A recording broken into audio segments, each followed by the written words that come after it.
Hello, everyone. It's John Laughland. I'm the Director of Forum for Democracy International. Welcome to this week's forum. My co-host Peter Lavelle and I are delighted to welcome as our guest this week Professor Joshua Landis, Professor of International Relations at the University of Oklahoma. Last week, Peter and I decided to entitle this edition of the forum "The End of Greater Israel?" ?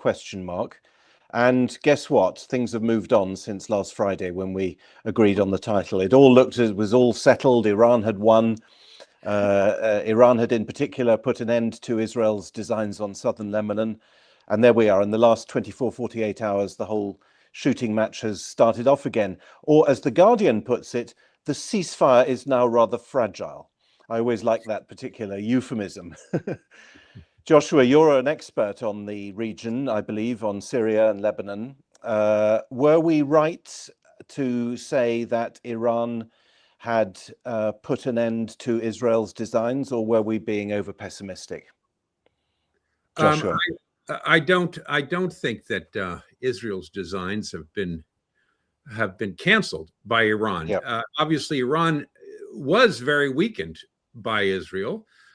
Having taken down Hezbollah, overturned the Syrian regime, and gotten the United States squarely behind Netanyahu's objectives. Of course, the failure in the Persian Gulf, in many ways, this memorandum of understanding was a surrender by President Trump, who realized that he couldn't overturn the regime. And it offered, and I think quite surprised Iran to a certain degree, that they were able to get control over, charge this toll. Now that toll is what the issue is all about here. And the shooting match has started again because Iran was demanding that ships sign in and get permission to travel through the straits from Iran.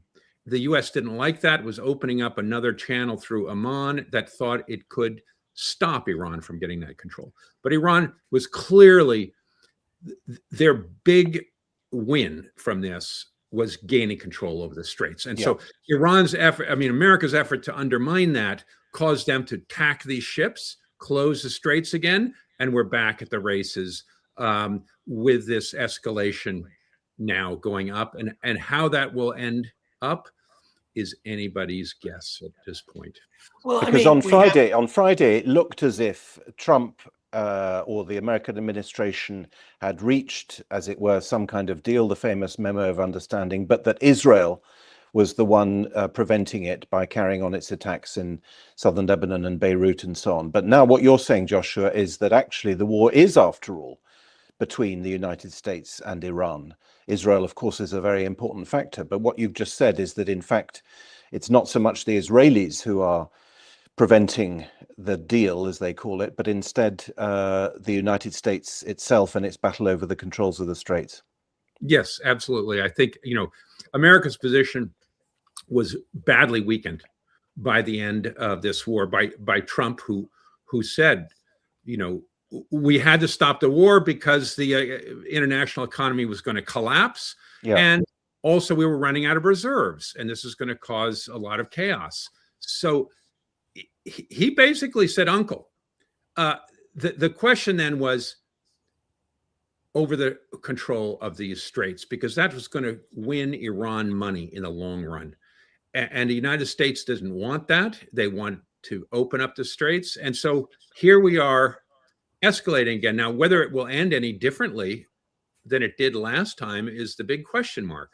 Now, it does put, in a sense, this is good for Israel, right? Because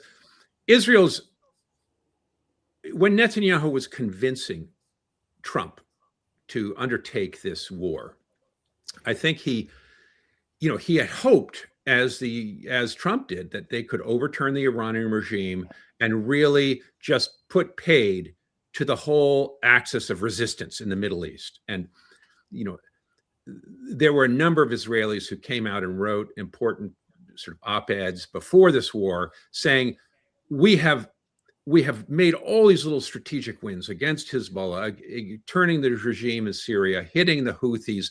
Now Iran is low-hanging fruit.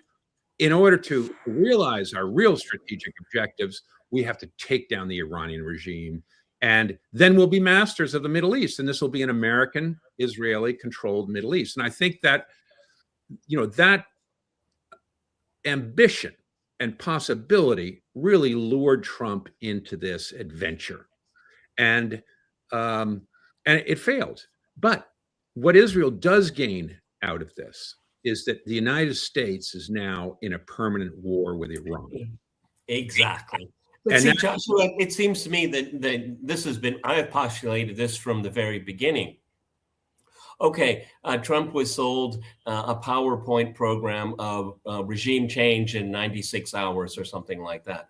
But if it doesn't work, exactly what you just said, then we just have a forever war. Israel wins on both. The title here, The End of Greater Israel. Well, I think right now it is being checked. It's not the end of it, it's being checked. And I think that's where we are right now. It all goes back to Israel, because if it really were, then Trump could just make a deal and, be like the Romans, declare victory and go home. But he can't do that because he's under so much pressure from his donors and from the highest echelons of both political parties. So Israel is still integral to all of this because, some of the best military minds that I follow, and they're not part of the establishment, they're all colonels retired, not generals, because generals are political. Colonels are less political. They say that they tell me that from a military point of view, yes, you can keep fueling this on, but you cannot win it. Again, Israel wins that battle because as long as it continues, they still have a very large stake in the game. Yes, they do. And I think one of the dangers that Israel and Netanyahu were contemplating is that Trump, who's very transactional, likes Turkey, likes Saudi Arabia, and had begun to build good relations with Gulf states and with Turkey. And of course, this with Syria itself, too, by embracing the new president. And he wants to sell them all America's top shelf equipment. And that's very bad for Israel. It undermines the qualitative edge that Israel has established and that America has agreed to. And so that's a danger. By bringing America into a forever war with Iran,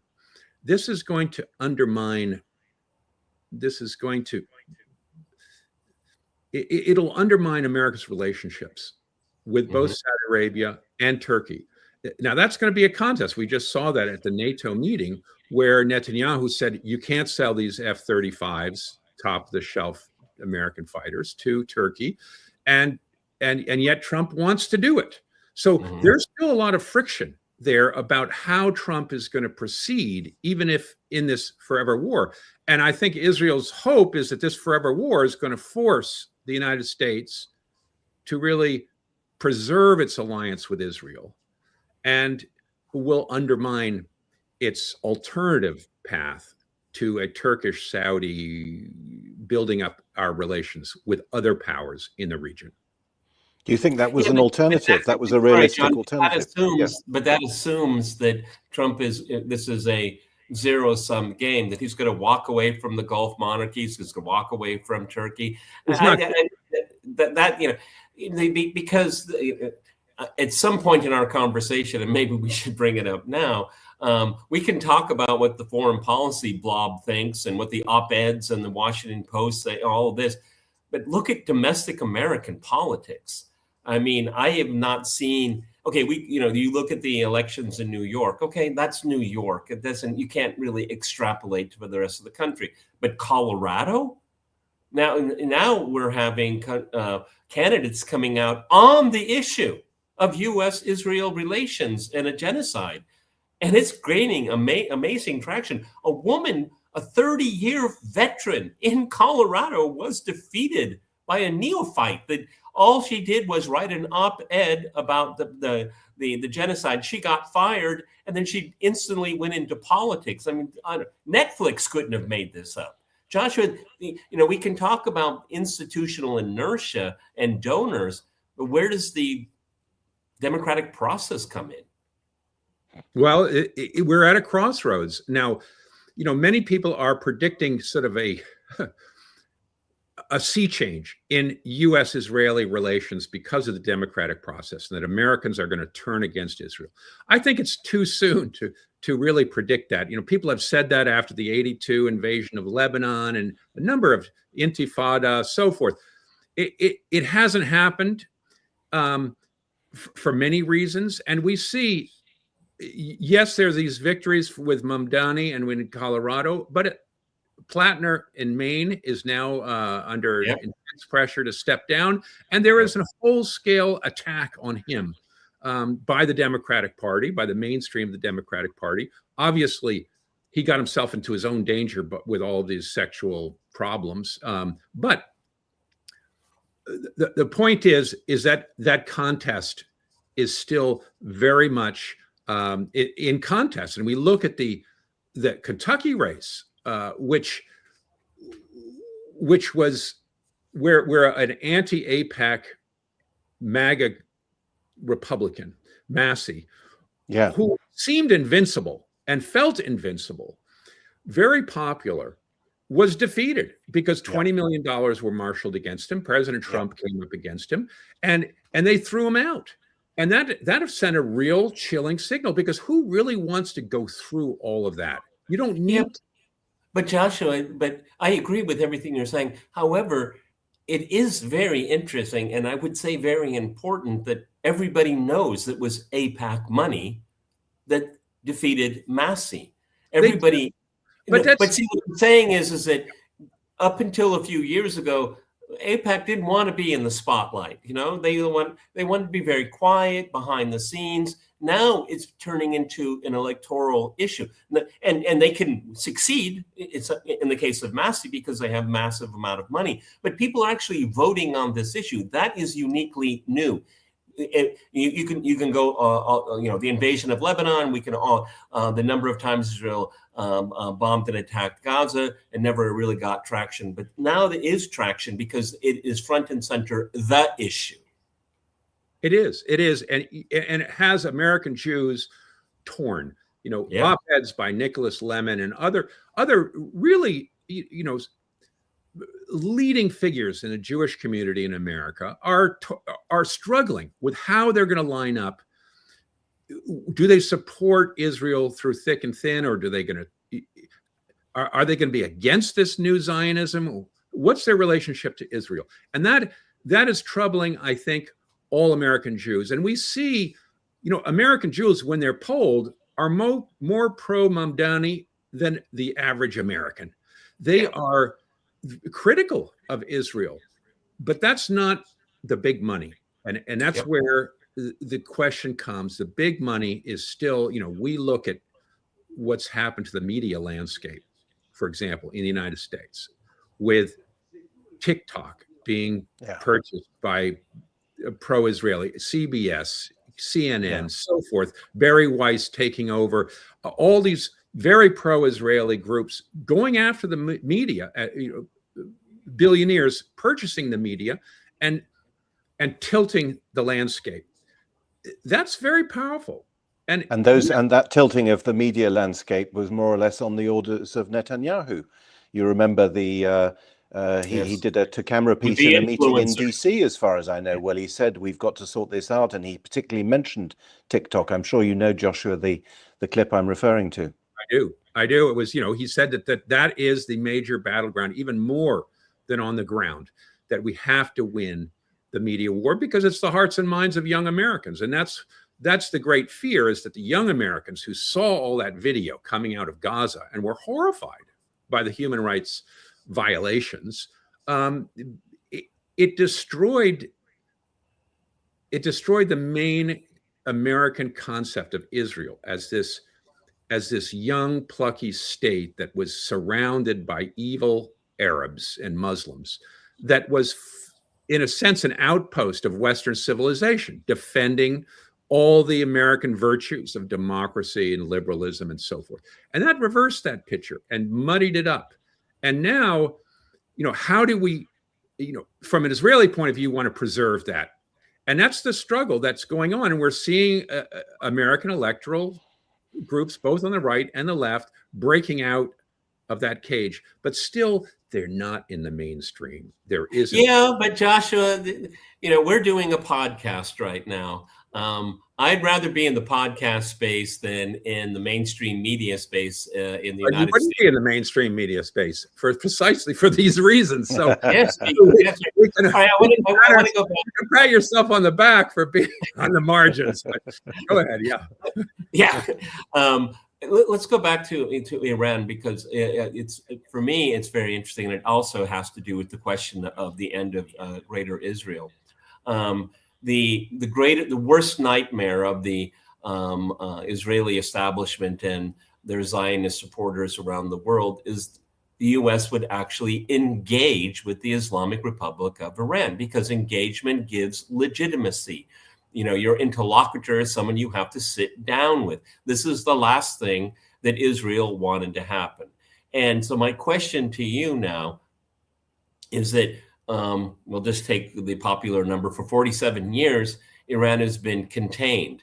With this disastrous war against Iran, that containment has been broken. Has it been completely defeated? We can talk about that through time, but they have broken their chains here. And I'm going to start inventing some new words here. So will we have the decontainment of Iran while a new type of containment be applied to Israel? Because it's already been brought up in this program, which is so very important, is the Gulf monarchies, Turkey, Egypt as well. We have the no man's land called Syria right now. And all of these countries, they have a stake in what's happening in southern Lebanon. So Iran will not be put back into a cage. I think we can rest assured that that's not going to happen, because they have their winnings on the table, and they're going to keep their winnings. They're not going to give them up. You're right. And the regime is still there, and it seems to have been strengthened, at least temporarily, by this major bombardment of the country. And one Iranian voice said that the regime I hate is defending the country I love. And that's the dilemma, I think, for many Iranians who oppose the Islamic regime. And of course, we saw in the funeral of the supreme leader that there are still millions of Iranians who are wedded to this regime, who support it. And that's not surprising. We see that in every country. There is a base for these, for all sorts of politics. Now, so the regime is surviving, but Israel has expanded. It's expanded into southern Lebanon up to the Litani River and can go much further. It's destroyed the villages. There are Israelis, of course, on the right wing calling for this to be a permanent change, for this to be part of Greater Israel. Israel's expanded into Syria, taking a whole swath of land further than the Golan Heights, and demanding that Damascus not move its troops south of Damascus. Israel is really exerting its control over Gaza or the West Bank. We're seeing this constant movement and kicking Palestinians out of their villages. So Israel is on a roll. They can do this. America is not condemning them.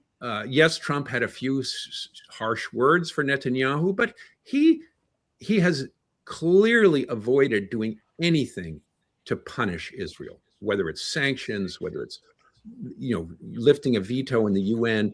He hasn't moved because his domestic alliance, Israel's key, and he can't. And Netanyahu understands that. He's prepared to take a slap across the cheek every once in a while, but I think he understands that Trump is wedded to his politics in the region. So this is not the end of Greater Israel. Greater Israel is still on the march. Now, yeah, but Joshua, I used the phrase. I tried to make the point that Iran wants to keep its winnings. Can Israel keep these winnings? The lands that it's occupying now in Syria, in Lebanon. We have to give credit to Hezbollah. Hezbollah has made it very, very difficult for them through their invasion and occupation of the South, Israel's getting a real bloody nose. Okay, what's the name of those Israeli tanks? Those gargantuan tanks. They've right. you know which ones I'm talking about. I don't want to mispronounce it. Yeah.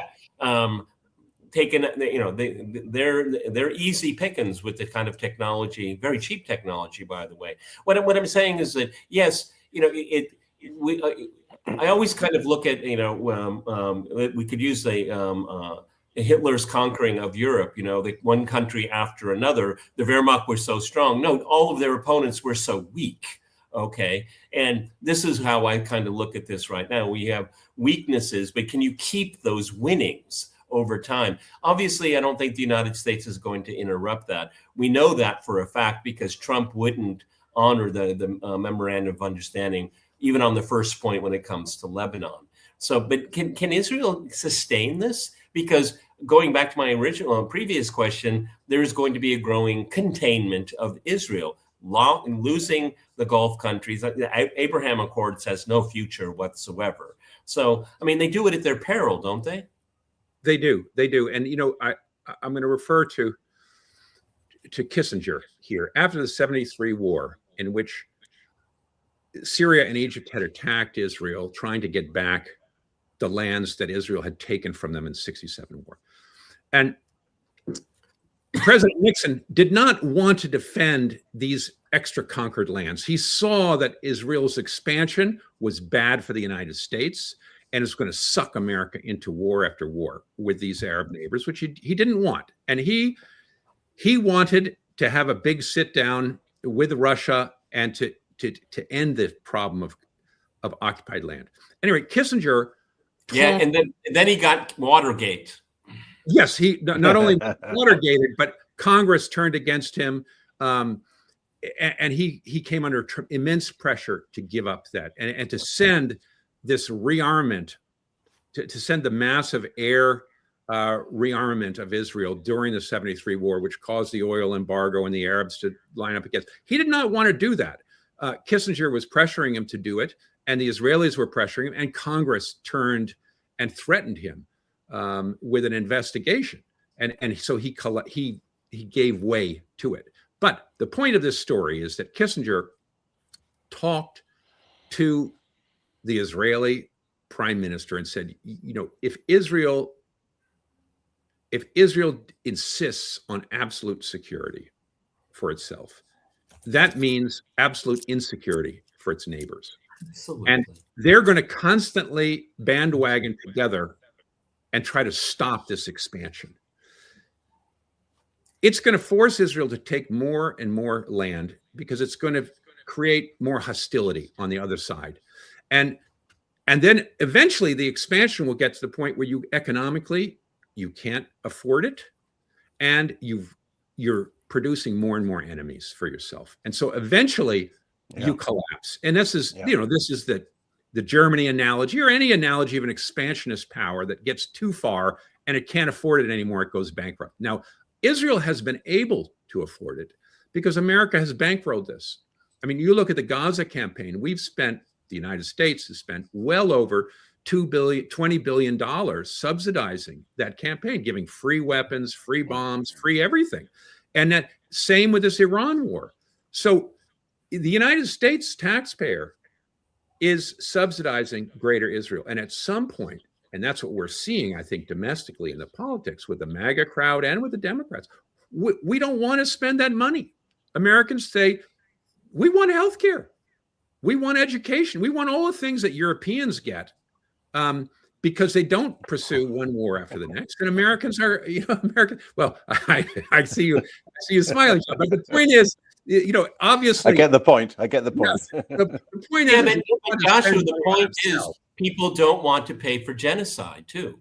They don't want it. There is a moral issue as well, but it's just self-interest of Americans is beginning to kick in. They're beginning to see that this money, that they can't afford it, and our deficit and so forth is just getting bigger and bigger, and it's going to have real consequences for Americans, and that's what's going to ultimately, I think, cause a backlash on Israel, is because if you're a realist, you want a balance of power in a region. And because right now there is no balance of power, and Israel can expand, and it is expanding. And that's partly because the Arabs are so weak. They're so divided. Look at, Syria. It doesn't hardly have an army. Neither does Lebanon. So Israel can just take what it wants. It's candy from a baby.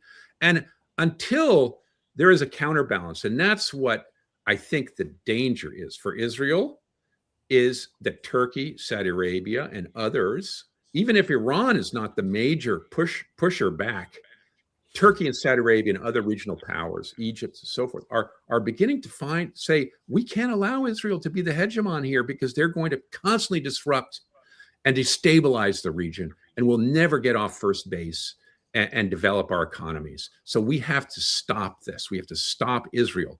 And that's the long-term danger. And that's why Israel getting the United States into this forever war with Iran, in a way, undermines those efforts by the Gulf, by Turkey, and so forth, to collectivize and to establish a countervailing power to Israel.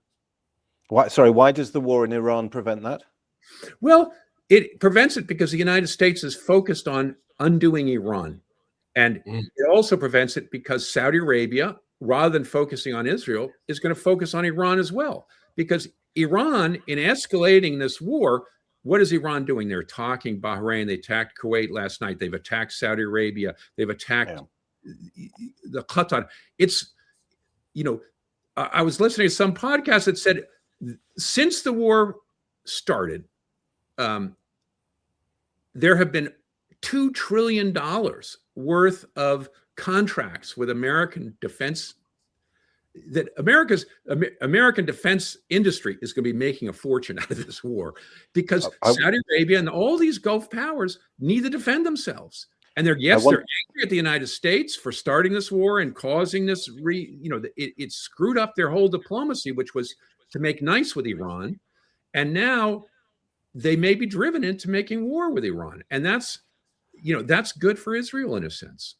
Yeah, I was going to ask you a question which is indirectly related to that, and that is that we often hear it said, don't we, that the United States economy cannot survive, or at least will decline, if gasoline remains at more than $5 a gallon or whatever.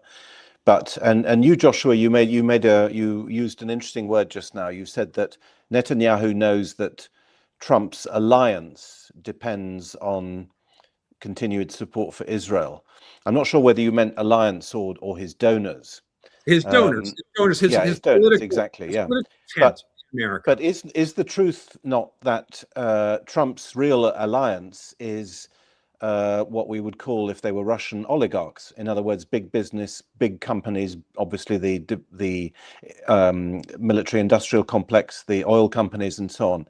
And what you've just said, Joshua, about how this is a bonanza, or might be, for the American military industrial complex, if the Qataris and Bahrainis and the Saudis have to pony up yet more hundreds of billions to rearm after the destruction. This parallels surely a point I've been making, which is that the attacks on, for instance, Qatari liquefied natural gas facilities are also advantageous to America, because America then becomes the most reliable, let's say, stable supplier of LNG in the world. So if you look at it through the lens of big business, of oligarchy, which after all is where Trump comes from, never mind the poor consumer who can't fill up his Jeep. From the point of view of big business and insider trading and property deals and oil companies and so on, this is great. War is great. I live in Oklahoma. I'm in Vermont right now, but I live in Oklahoma during the year, and I teach at University of Oklahoma. And I play tennis a few times a week with two big oil guys who have, lots of wells, and they comes in swaggering. And all of us little guys who are, putting our money into that tank and everything are bitching and moaning.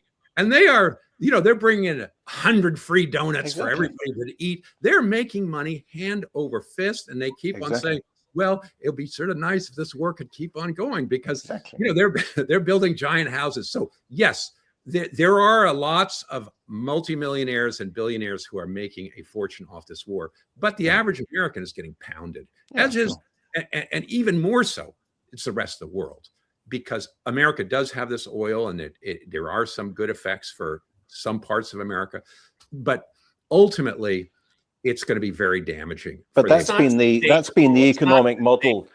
That's been the economic model of the whole world for the last 2 or 3 decades. An extraction of wealth, if I can use that word, from, let's say, ordinary middle-class people, and a huge ballooning of millionaires and billionaires.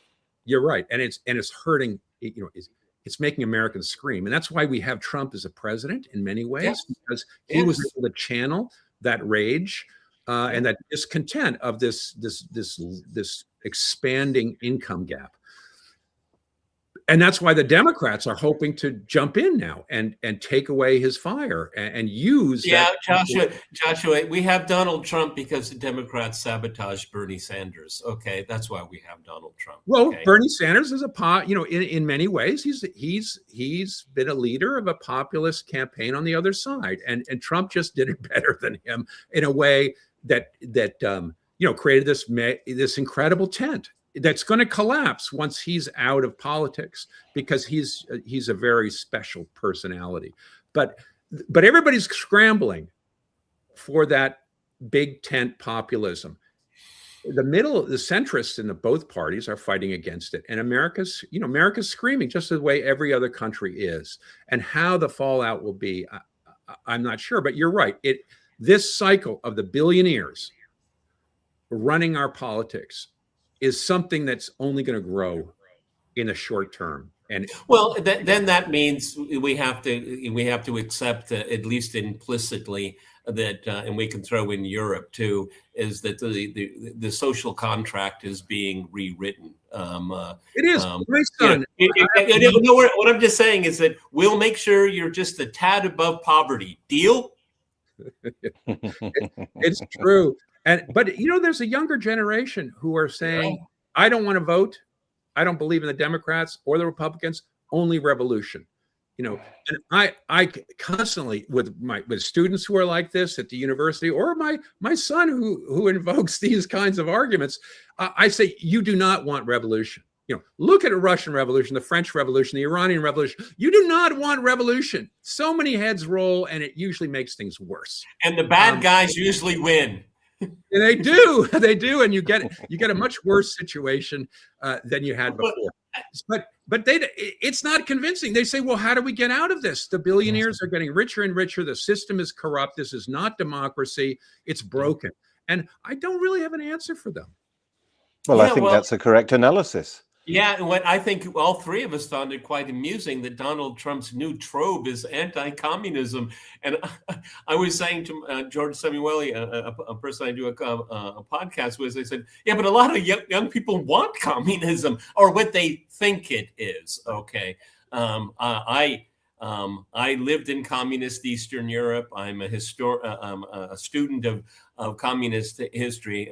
We don't want to go there, gentlemen. Josh, I want to shift it back to the Middle East. Yeah. And I think we need a little bit more clarity here. The way you were talking about, the countries like Saudi Arabia and the other Gulf countries wanting to buy more arms. Okay. Well, that's not a sustainable policy. What you need is a new security architecture for the Gulf.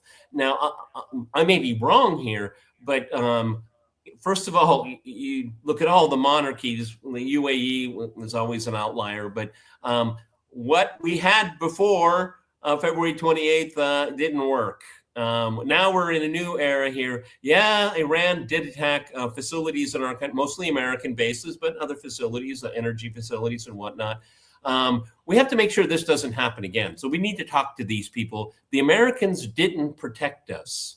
So it seems to me that it doesn't have to be any kind of take emotions out of it and inject geopolitics.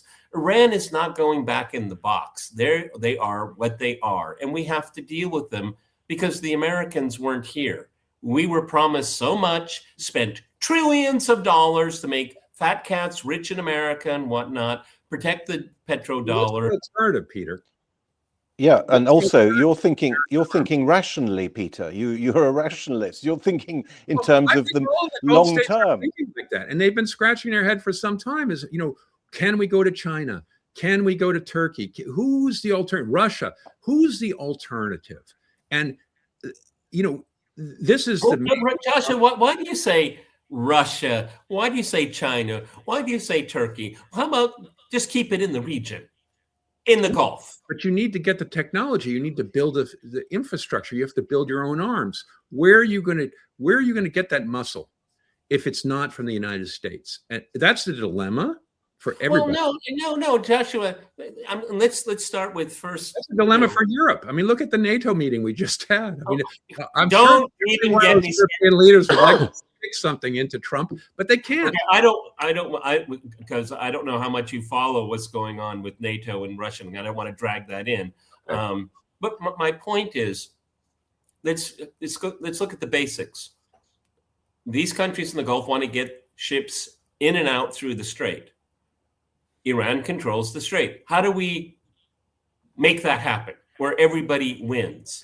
Because it seems to me the Iranians definitely want to have it open because they want to get their oil to market as well. What I'm saying is that instead of looking for an outside arbiter, which I think is probably the biggest problem here. I mean, John and I have been talking about the end of Sykes-Picot. You were on my program when I asked you that question.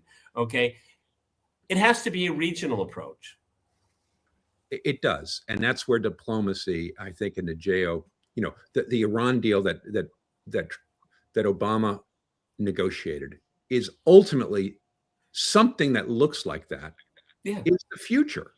Yeah. Where sanctions are lifted and Iran can join the international, trading system. That's what they want. They want the money. And America wants no nuclear weapons and the strait's opened again. And they can work towards something like that. And Iran has shown at least some, obviously they're still very far apart on what's nuclear, what and how and so forth. But that was the road that was open at the beginning of this. And it seems like we're going to have to come back to some kind of diplomatic solution, because otherwise the world will be tumbled into a depression, into a serious economic depression. And nobody wants that. Now, that doesn't mean that it's not going to happen, because we've got very stubborn people on both sides. And I think also because, as I was saying a moment ago in my interjection to Peter, I think we who try to be rational and try to understand reality and think about the long term are perhaps not speaking the same language, or certainly not thinking the same thoughts as Donald Trump. We had Scott Ritter on a couple of weeks ago, and his firm prediction was that there would be a fabulous deal. The straits would be open by September to give the American economy a little lift. Gas prices go down, and he wins the midterms. In other words, the calculation, according to Scott, is unbelievably short term. They're not even thinking about some sort of rational regional solution or rational long-term solution. Instead, they are literally thinking in terms of a calendar of a couple of months. And that is the level of cynicism, similar to the cynicism I referred to earlier concerning the oligarchs. Yeah, well, I think that was Trump's attitude in going into this memorandum of understanding. And then it became an arm wrestle over who's going to control and whether Iran can charge money and control the traffic of the ships going through the straits. Iran needs the money. They understand that if they're going to keep their people on their side, they're going to have to shore up their economy, which is in a death spiral, if you will. So Iran's going to, Iran doesn't want to collapse. The regime is going to try to hold power, and they need money to do it, and they need control of those straits. That's their major objective, is keep control of the straits, because then they'll have leverage to deter Israel and America.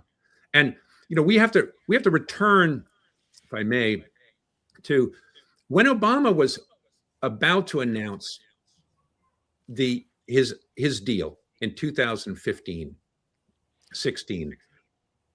Israeli generals sort of came out from the woodworks and said, we don't want this deal. Why? Because it's going to bring Iran back into the international system, and it'll Exactly. get rich, and it'll sell its oil, and its conventional army will build up its conventional army and its allies in Syria and Hezbollah and so forth, and it'll be much more dangerous to Israel than if it's under sanctions developing a nuclear weapon. Exactly.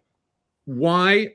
So we don't want to get it out of sanctions. We'd prefer to bomb it. Israel believed that in the same way that it bombed Saddam Hussein's nuclear facilities in Osirak, it bombed Assad's nuclear facility in Syria, it could do the same to Iran. But of course, it was going to need America's help. But it got American presidents, beginning with George, even Clinton, but George W. Bush, to say, it's a red line. We will never let Iran develop a nuclear weapon. Now, as long as America was going to back Israel up on that, you could keep it in sanctions, let it enrich uranium, and then when it got close, you'll bomb it. And that's the way you'll contain Iran and keep Israel leader of the Middle East. And Iran, no, obviously, and that's what just happened. Trump did that. He scuttled the JCPOA and he bombed. Of course, it didn't have the intended effect, which was to overturn the regime. And so we're stuck in this limbo now today. Yes. But that's... Yeah, well, Joshua, they on the first day of the war, the supreme leader was killed along with his family, and I guess the funeral continues. He was the biggest, most important voice against Iran developing a nuclear weapon, and now he's gone. And the people that have the echelon of people that have assumed power after the campaign of assassinations, almost to the man, they are all veterans of the Iran-Iraq war. They all know each other. That was their life defining experience, was being soldiers in a war against the country that was being backed by the West.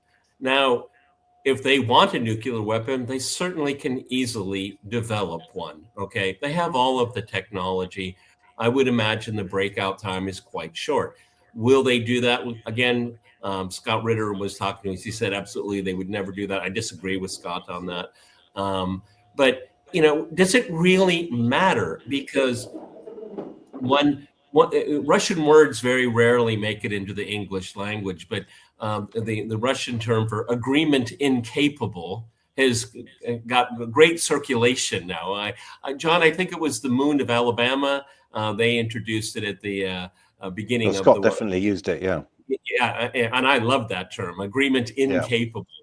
Yeah. But see, and I don't want to go into depth with the Ukraine conflict, but there are amazing parallels, and John and I have talked about this at great length, is that Donald Trump in Ankara today said, yeah, there'll be a deal.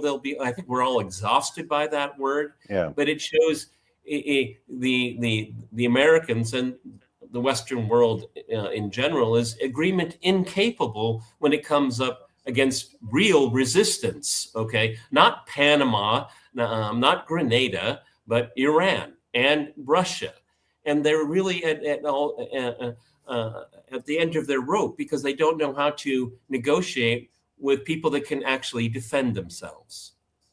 Yeah. Well, there's also the possibility, a worse one, that they don't want it, and instead that the policy of chaos is perceived that's a corollary as somehow being an advantage, because if there's chaos, then if there's a Hobbesian war of all against all, which you've partly caused, you can also then step in as the hegemon to, as it were, prevent it. So there's that element as well.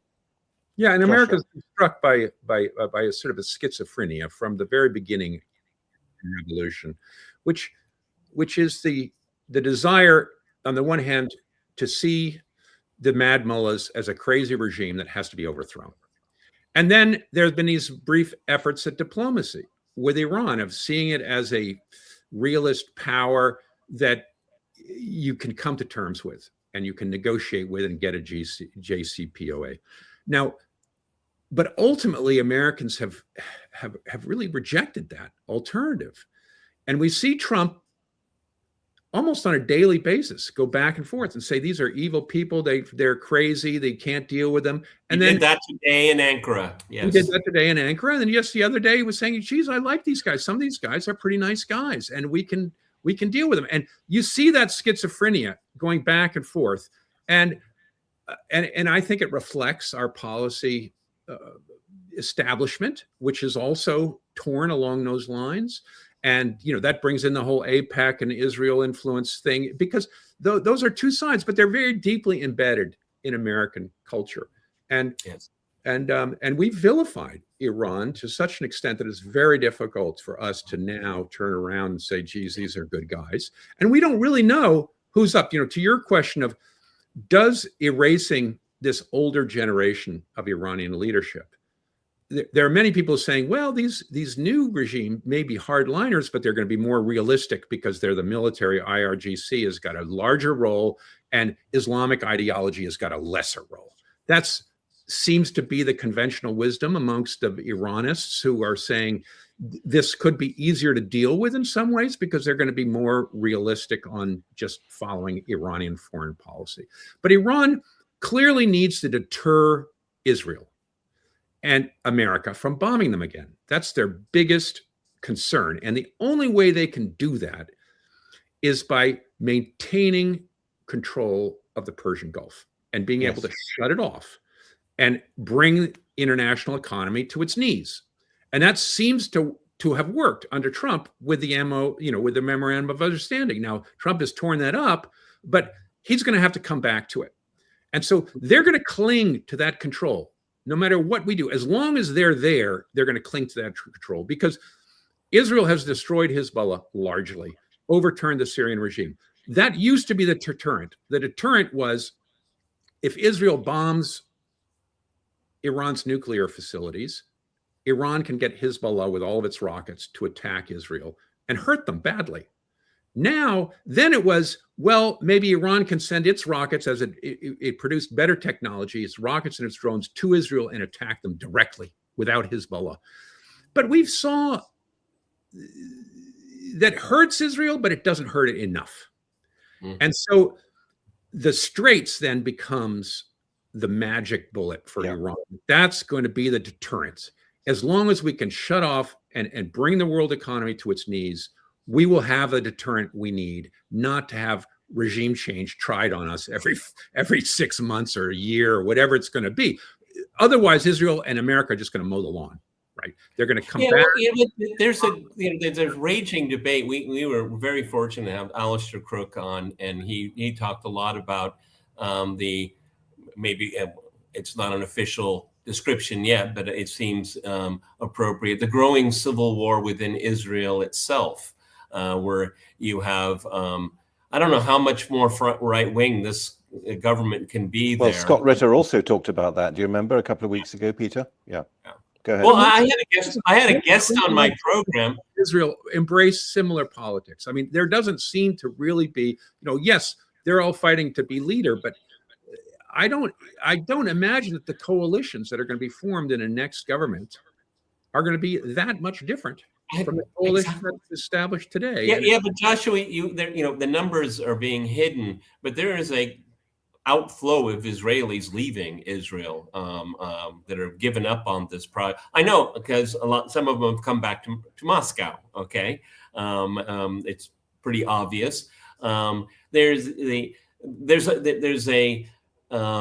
It's for them, it's just as existential it is for the Iranians. That's why we're in this situation right now, because if it's to be or not to be, we see extremes like we see as a war. But I mean, Israel itself is not as stable as it likes to portray to the outside world.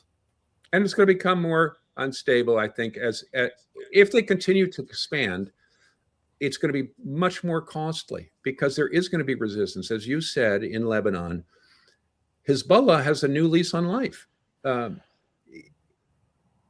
because it's presenting itself as a defender of Lebanon. Now, many Lebanese don't believe that in any way, and they're willing to talk with Israel and make a deal and just anything to destroy Hezbollah. But many other Lebanese are on the fence, just as we see in Iran. Bombing a country is going to bring people together and cause a rise of nationalism. And that's happening in Lebanon, and it's giving Hezbollah a new lease on life. And Hezbollah is developing the same kind of drone technology that we see in Ukraine and Iran, and it's beginning to pick Israelis off one at a time. And that drip, that's just what Hezbollah did after 82.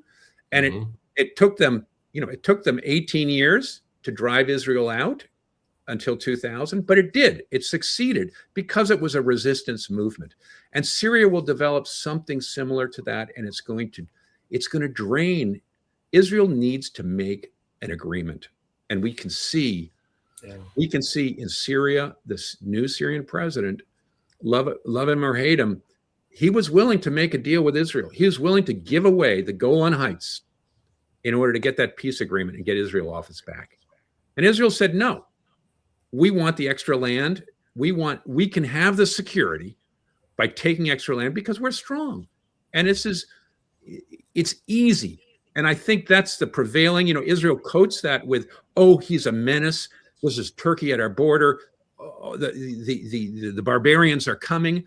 But in many ways, it's just a land grab because it's so easy and Syria is so weak. And that's the same thing going on in Lebanon. But that's going to come back and bite them because it creates forever wars, and it's sucking America into these forever wars, taking Israel's side, and it's turning Americans against Israel. Yeah, Israel, I'm sure there's smart people there, but the parallel to the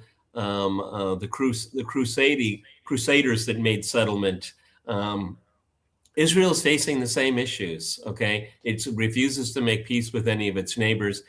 Ultimately, the Crusader kingdoms lost international support. They didn't have the support from the papacy, from the European monarchs. And then internal divisions. The parallels are really remarkable. We're almost out of time. I want to ask a question. I'm sure John will agree with me. What is it like being an academic like yourself? I mean, you're not exactly someone I see on CNN. Well, no. I can say everything I want. I can go on to these podcasts and I can in the classroom. But at our university level, universities have clamped down on free speech. There's no doubt about it. Trying to program in the university's name on Arab-Israeli conflict, it has just become right across America. Once the presidents of Harvard, Columbia, UPenn were fired for not suppressing pro-Palestinian sentiment. Every other university president across the land just said, it's not worth it. We're not going to fight that fight, and we're just going to stop programming. Not all universities, but they've all pulled in their heads and are sitting in there in a defensive tuck, waiting for the storm to blow over. That's the basic idea, because there's major donors. There's lots of money. It's not just communication in Washington, D.C. There's money all over the United States, and there's very little money on the side of Palestinians or Iranians or anybody else. That's what makes me so gloomy. I mean, you said a moment ago, Joshua, that Israel will have to make peace. Well, we had that 30 years ago with Oslo and so on, didn't we? We had that realization where the warlords of yesterday became the peacemakers of today and tomorrow, and that's just over now. And instead, as far as I can tell, without knowing Israel particularly well, looking at it from the outside, opinion has shifted radically towards the revisionist Zionist position embodied by Netanyahu. And when I say opinion, I'm of course referring to the Israeli Labour Party, who's the president of Israel is from that party, as you well know, and he of course rallied to the cause of more or less of genocide at the very beginning of the campaign back in 2023.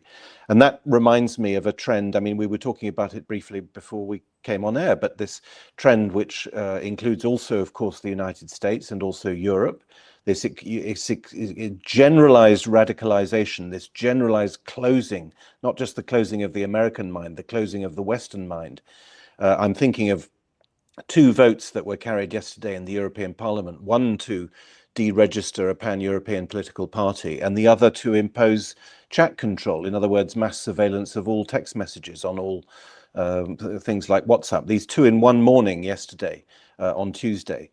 And this, I mean, okay, it's obviously not connected to geopolitics, at least not directly, but far from there being any realization, and that comes back to what I was saying about chaos and oligarchy and so on from the American side.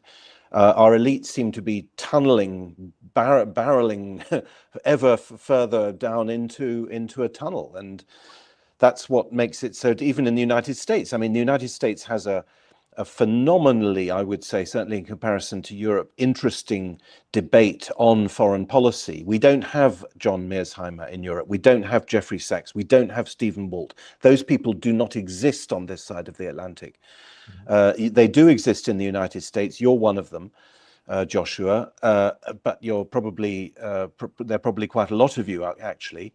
But so you have that. But even in spite of the fact that you have that, as we all know, the foreign policy establishment of the United States, like the European and like the Israeli, seems to be more and more one-track minded. And so, you know, we were talking, you mentioned yourself, your son wanting a revolution. That's why we can understand that sentiment, because whichever way you look, there's basically no way out. There isn't, and Israel has gotten itself in a no way out situation because Greater Israel it's become a reality. The West Bank is not going to become a two-state solution, and we're seeing American, foreign policy people who are trying to think of a way forward come back to the two-state solution. Go to Israel, Emmanuel saying we've got to have a two-state solution, but that's really not in the offing. Israel has excluded that. And we understand, as an American, European settlers in the United States used brute force in order to conquer this entire continent and to suppress the Native Americans. Now, no two-state solution there. No, it was not a two-state solution. But the solution that was offered to Native Americans was, if you give up your religion and your civilization, everything, you can become an American citizen. And in Israel, that's not an alternative. Yeah.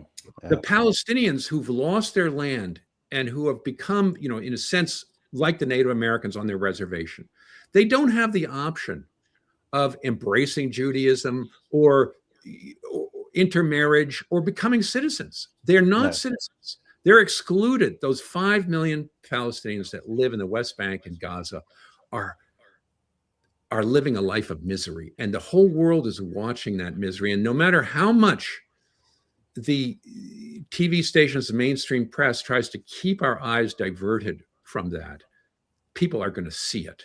And that traps Israel into this great, what are they going to do with those 5 million people? They can't continue to torture them and deprive them of their rights forever. And American policy, how can we, with a good conscience, just stand back and watch?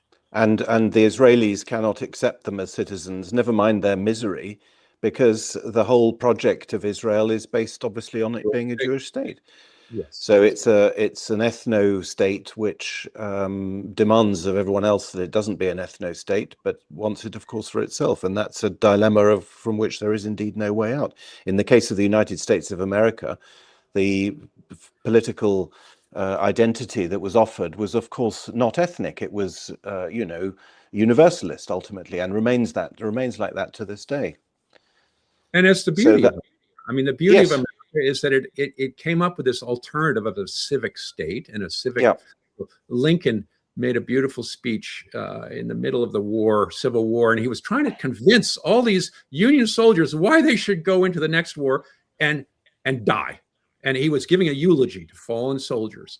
And he said, most of you came over after the Constitution was promulgated and the founding fathers. You don't share their blood, but our blood are those principles enshrined in the Constitution of that all men will be equal and so forth. And he Mm. gave this, tear-jerking thing, which I still gives my eyes a little misty, that's the blood in our veins. And as long as you believe in those ideas, you're an American. And it substitutes this idea of principles for blood. Now, most of the world still works on a blood idea, and that's that's where, and we're stuck in that. But it's been moving towards principles, and we see states like Italy and Germany and so forth beginning to undo their blood laws and say, no, you can't come back and get nationality, even if you're third generation Italian American or something like that. And so the world has been embracing those ideas. It's shuddering now. The rise of the right is bringing about the question of questioning those principles. But the world is making some very fateful, important decisions right now on all of those questions because the world is changing dramatically very quickly. Well, as I say, I think it's a particularly acute dilemma for Israel. I'm sure you agree with me because of the whole Zionist project. Joshua Landis, it's been wonderful listening to you. Thank you so much. And if you ever feel like coming on the forum again, you'll be our most welcome guest. Thank you. Speaking with Thank you very much indeed. Thank you. And thanks to everyone for watching. Goodbye. Bye.